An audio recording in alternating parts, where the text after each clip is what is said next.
Hi, my name is Heidi. I'm a level 1 nursing student. My clinical instructor has assigned me to observe you today. Excellent. Feel free to ask any questions you might have. Awesome. So you're taking care of a patient in room 529. Do you have time to give me your report? Sure.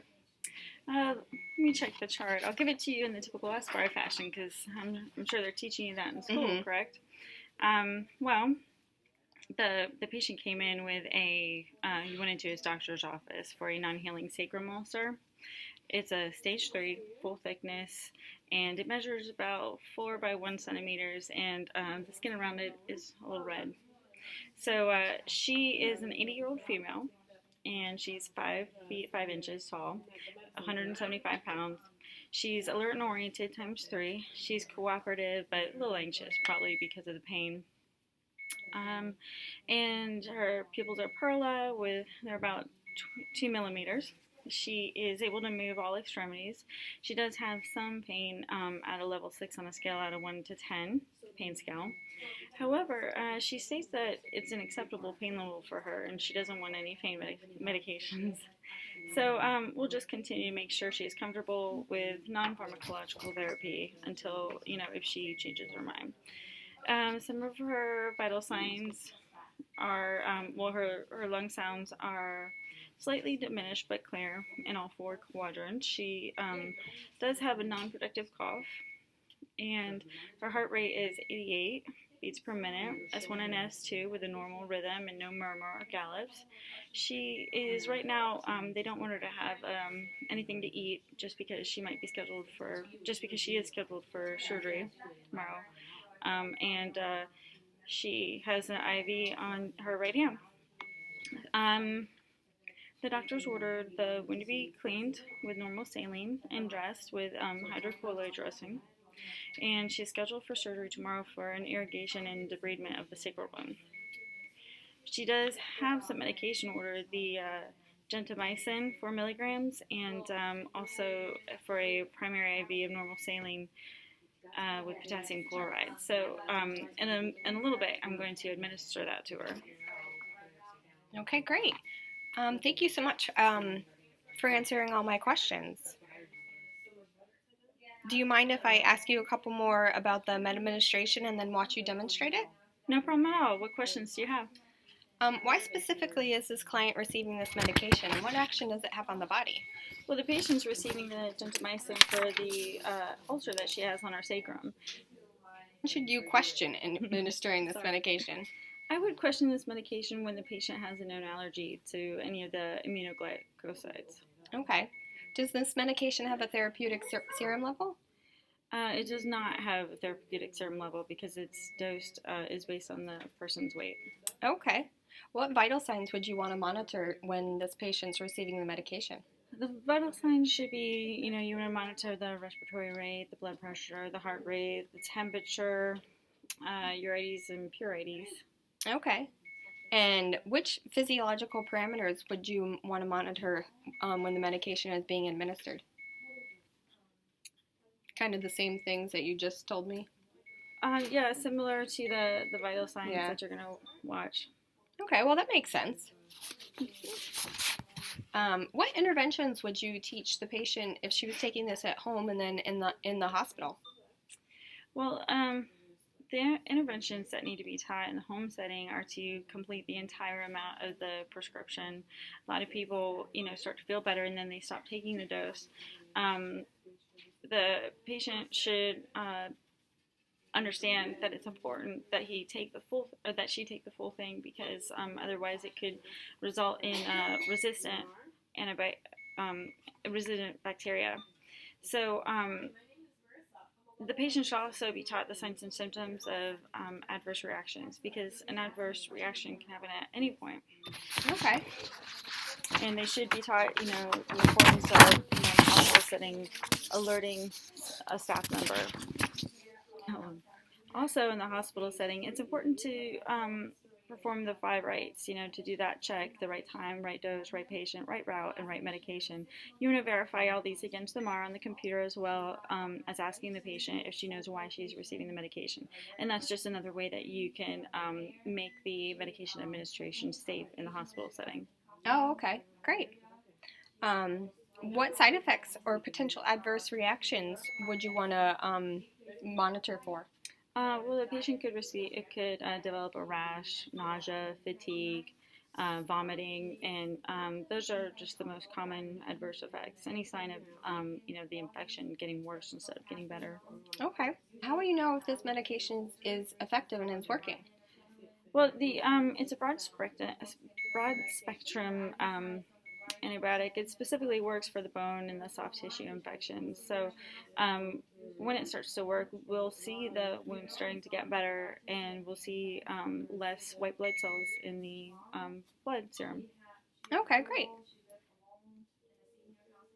Do you have any more questions for me before we go in and administer the patient their medication? No, thank you so much for answering all my questions. Not a problem at all. It's important to know your patient and the medication you're administering in order to keep your patient safe. Okay, great. Okay. Now I'm going to show you how to use the Alaris pump. We're going to infuse the sodium chloride. So first thing we do is we just check the order for the medication in the MAR. And when we get in, then we want to make sure that we wash our hands first. And so washing my hands. And then when we talk to the patient, even though already in the chart it says the allergies, we just want to double check with him as well as double checking her name and date of birth. So, hi ma'am, my name is Karis. I'm going to be your nurse today, and this is Patty. She's the student who's going to be observing me. Can you verify your name and your date of birth? Okay, excellent. Do you have any allergies? No. Wonderful.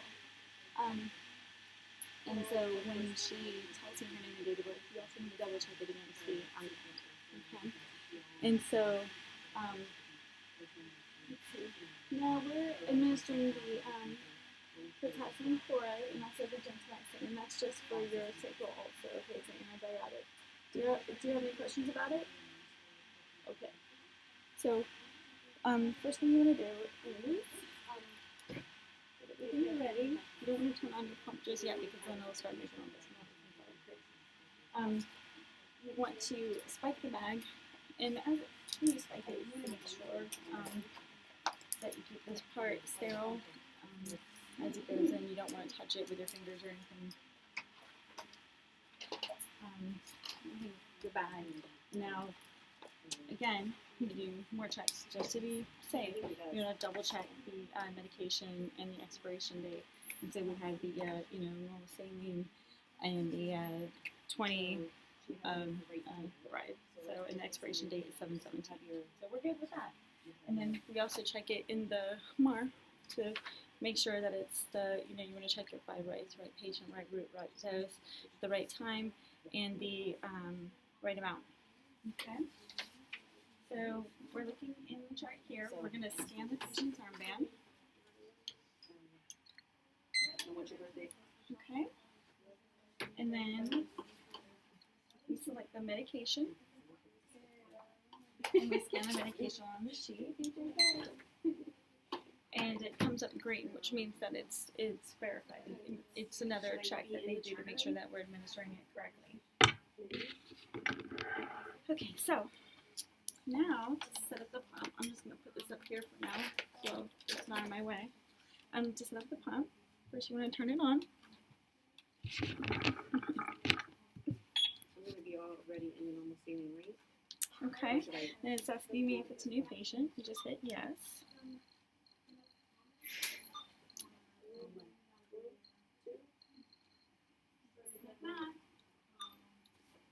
Hi, my name is Janelle. Okay. Next thing you do is hit the channel select, doing guardrail IV fluids. And then you're going to look for the medication down here. You're going to page down. Can I verify your name and your birthday? Oh, there we go. So we have the 0.9 normal saline KCl 20 As I said, BQ. my name is All right, Jeanette. so that's the one that we select. We hit yes, it was correct. And then the primary infusion, now in the order it says 125, so that's what we write here for the rate. And then for the volume to be infused, it's 1,000 milliliters. Now before I hit start, I'm going to, so we check the line, make sure that there's no air bubbles in here, okay? And then we insert it, close the door, and then we press, we make sure that we open it down here now. Now before I administered this, I made sure that I checked the patient's IV in his arm to make sure that there was no redness or infiltration of the IV, and that it was patent, and flushed it and it was good. Now I'm going to hit start. So right there. And then we watch for 2 drops to come, and we're good. Okay, Great. Okay, Heidi, now I'm going to show you how to run the gentamicin piggyback off of this line, okay? Now, even though we've still been in the same room, we're still going to ask for the patient to verify their name and date of birth. Can you tell me your name and date of birth? Great. And then you scan the patient's armband, and you come over here, and you want to check the medication in the MAR and make sure that it's the right patient, right time, right route, right dose, and right amount. And then you scan the medication,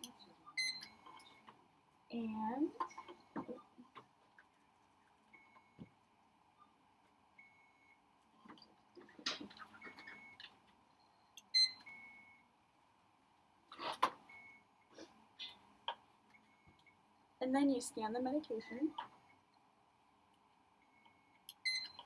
Okay, and it came up green again. That's just verifying that it's the right everything. Okay. So we have our bag of gentamicin, and again, we're going to want to make sure that we keep this sterile and that side sterile as well, so that we don't introduce any more infection into the patient. And then we want to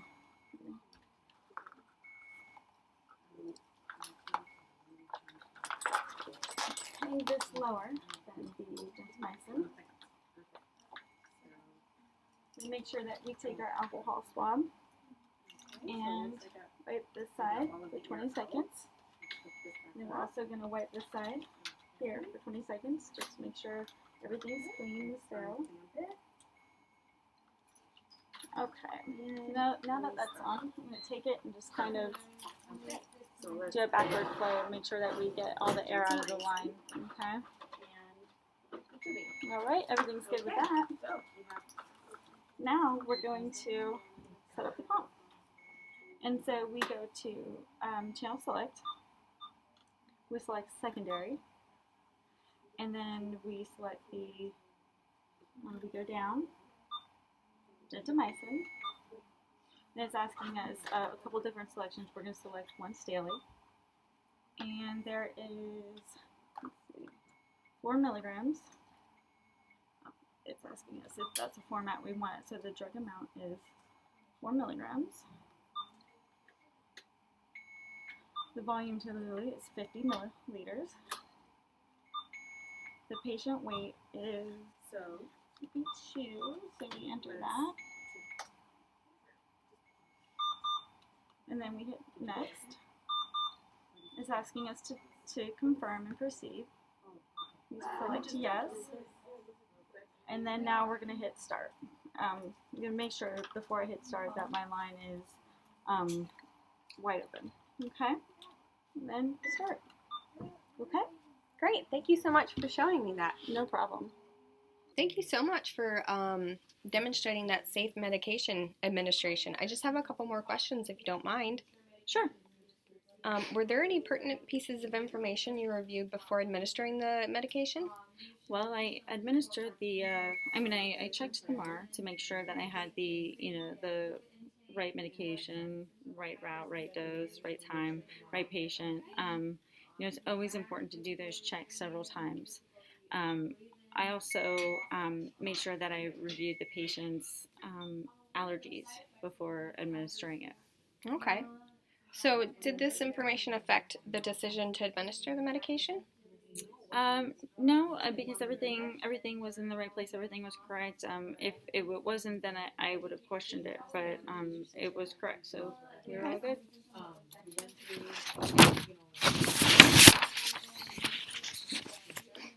Did this information affect how you administered the medication? No, I administered it as it was ordered by the doctor. Okay. Thank you so much for answering all of my questions. I really feel like I have a better understanding. Again, not a problem at all. I'm always here for you if you have any questions or you need anything. I'm going to take some time now and document the teaching that I provided to the patient and any other things that I did in the patient's room. Would you like to observe me documenting as well? Sure, that'd be great. Thank you.